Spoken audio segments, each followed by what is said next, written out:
Welcome to J7 TV news. బస్సుల్లో అలా చేయొద్దంటూ సూచన చేస్తున్న సజ్జనార్.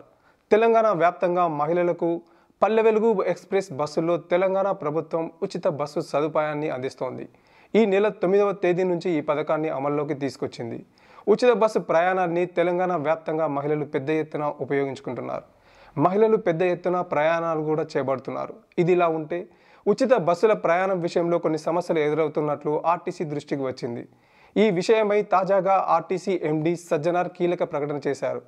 తక్కువ దూరం ప్రయాణించే మహిళలు సైతం ఎక్స్ప్రెస్ బస్సుల్లో ఎక్కువగా వెళ్తున్నట్లు యాజమాన్యం దృష్టికి వచ్చిందని సజ్జనార్ తెలిపారు. దీనివల్ల దూర ప్రాంత ప్రయాణికులకు తీవ్ర అసౌకర్యం కలుగుతోందన్నారు.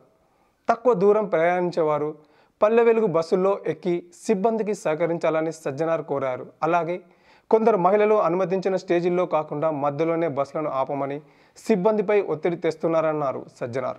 దీంతో ప్రయాణ సమయం పెరుగుతోందని చెప్పుకొచ్చారు. ఇకపై ఎక్స్ప్రెస్ బస్సులను కేవలం అనుమతించిన స్టేజీల్లోనే ఆపుతామని ఆయన తేల్చి చెప్పారు. దూర ప్రాంత ప్రయాణికులకు ప్రాధాన్యత ఇచ్చి సిబ్బందికి సహకరించాలని సజ్జనార్ కోరారు.